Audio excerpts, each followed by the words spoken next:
result of increased numbers of people in the city is the growth of theater and popular music. Usually theaters would be neighborhood theaters and would essentially be ethnic. So you would have a theater in a Chinese neighborhood, and pretty much only Chinese folks would go there, or an Irish neighborhood, or Puerto Rican, or whatever it may be. New American forms of entertainment will dominate. Musical comedy and vaudeville will be the most popular forms. Vaudeville is a variety show featuring musicians, comedians, magicians, jugglers, dancers, skits, that sort of thing. And it will be the dominant form of American entertainment from the late 1800s well into the 1920s, really up until the Great Depression. Vaudeville had a huge and very impressive heyday. The most famous vaudeville show was the Ziegfeld Follies, which would come out every year with a new show in New York on Broadway and then spread throughout the country. Blacks were actually allowed to perform in vaudeville. In fact, blacks were many of the great stars of vaudeville. And these come from the old minstrel shows, which we talked about earlier in the 19th century. Some whites, following this tradition of blacks being the primary entertainers in vaudeville, would paint themselves black in what we call blackface. You see Al Jolson up there on the top in blackface performing as a white guy painted black. The music was based on of the time was based on a fusion of gospel music and folk music that comes from the plantations, often slave music. Now, this would create the genre originally of what we call ragtime music, which was very piano-based and kind of upbeat and jaunty. Scott Joplin is the king of ragtime. You can see he's a black guy there. And then ragtime will evolve into jazz. Louis Armstrong is probably the most important figure in the history of jazz music. He's the guy there with the trumpet. And we'll talk more about the evolution of American forms of music as we go along in later chapters. Movies would also be developed at this time. The movies were invented by Thomas Edison and his staff of inventors there in Menlo Park in the 1880s. They started out as peep shows, these little things you can just look into a little viewfinder and see a very small movie. But it was a moving picture, and that's what was exciting about it. You would find these in penny arcades, amusement parks, maybe pool halls. But eventually we developed the large projector, so you can go sit in a room with a bunch of other people and watch a movie up on a screen. It wasn't as big as we think of screens now, but it was much bigger than the peep show. And by 1900, people all over the country would file into theaters and cities to watch these things. Now, the original movies had no plot. They would literally just take a camera out and film anything. They filmed a wedding. There's a very famous early movie of two old people kissing, somebody walking around a park, actually setting their camera up and filming people in a park. Then they began to film plays. And so they would basically put on a play like you might see in a theater and just set up a camera and film the whole thing, and that would be the movie.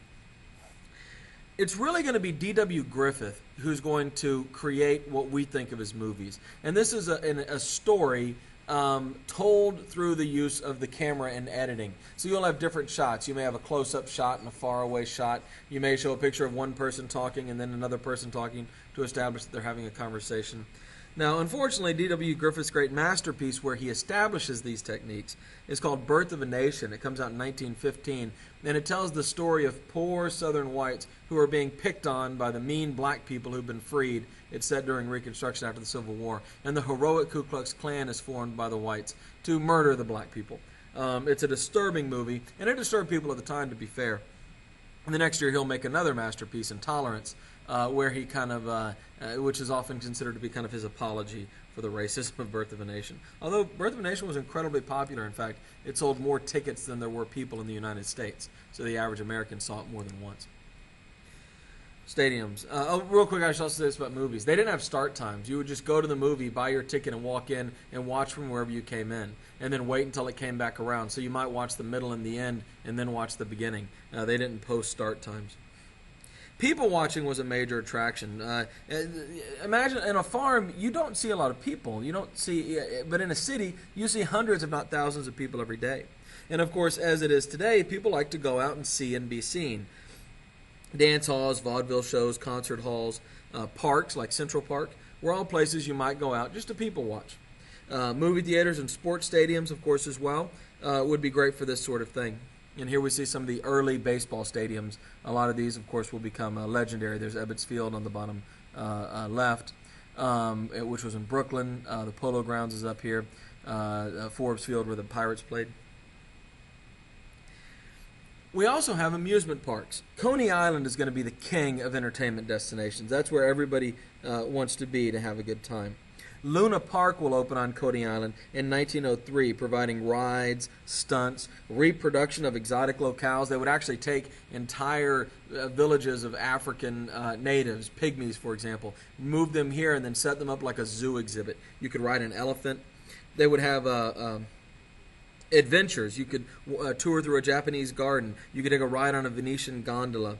You could go to a Chinese theater. They would have trips to the moon. They weren't really trips to the moon. They were just rides. Escapes from burning buildings, earthquakes, and they would try to simulate all these things in the park. It's very popular.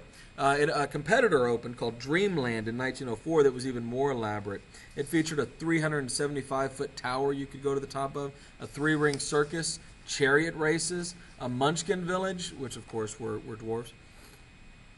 Thousands of people came from New York City and from all over the country by subway after 1920 to visit Luna Park and Dreamland. In 1904, Luna Park averaged 90,000 attendees a day in attendance. And one of the things about these places was they were kind of places you could go and get in trouble. Lots of times young people, teenagers would go out there. The girls would be a little racier, maybe dress up a little more scandalous than they would. You might make out with a boy you don't know. Historians have established pretty clearly that these were places where people went to kind of misbehave. The rides would force physical contact, so if you were sweet on a girl, you might try to get her on one of these rides because she'd end up all smushed up against you. And that was how people got their kicks back at the turn of the century. We're also going to have non-public forms of entertainment. The dime novel, through improvements in publishing, will become much cheaper to produce, and a lot more people will read them. They'll become very popular after the Civil War. Rising literacy due to increased public education and cheaper printing techniques will put books in people's homes all over the country, whereas they used to be fairly expensive. Books on the Wild West, science fiction, books moral uplift, showing people who kind of fallen morally and then they find themselves again. Animals, romance, stories about young women growing up. For example, Little Women will sell over 2 million copies, be one of the most popular books of the day. Lots of stories like this one up here, The Wolves of New York, where women leave the farm, go into the city, and then they kind of fall into bad behavior, by which I mean sleeping around. And then they, of course, in the end figure out that that's a bad idea and go marry the nice boy that they should have married in the beginning. Between 1870 and 1910, newspaper circulation will explode too. It goes from under 3 million in 1870 to over 9 million in 1910. The newspaper circulation is growing 3 times faster than population growth, and newspapers are becoming more profitable as well.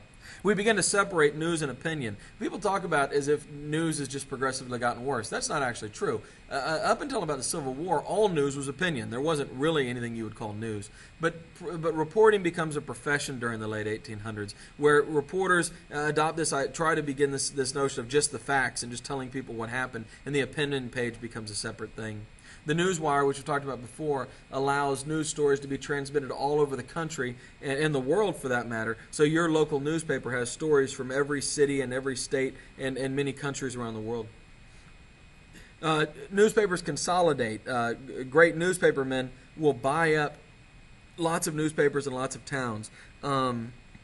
Hearst, in his newspapers, will buy up. By 1914, he controlled 9 newspapers and 2 magazines.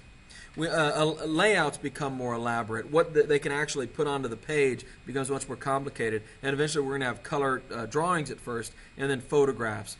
Readers love the photographs, and readership and ad sales continue to go up and up and up, and it creates a more literate and a more well-informed society.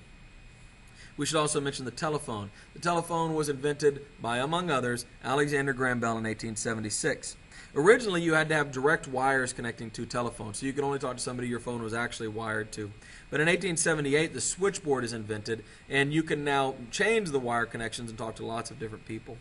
The Bell Company controlled all the service and owned all the equipment as well. You rented your phone originally from the phone company. They would hire young white women as operators because they found that both men and women preferred to pick up the phone and talk to a lady. They wanted to make the experience more friendly. At first, the signal was very weak and you could only talk to somebody a few miles away. But with the invention of repeaters, the signal was strengthened, and pretty soon we could talk to people. People on the Atlantic coast could talk to people on the Pacific coast. Most phones in these early days were commercial. Only businesses would have them. You wouldn't have them in your home. They were very expensive. Of 7,400 lines in the New York, New Jersey area in 1891, 6,000 of those were business. The other 1,400 or so were going to be very wealthy people. A normal person would not have a phone in their home. AT&T, which was Bell's company, had a monopoly, and they controlled everything. There were simply no competitors and no other phone companies. This was a communication cartel that controlled this technology. But of course, you can imagine the people at the time, this was a great miracle to pick up this device and be able to hear somebody's voice from miles or even thousands of miles away.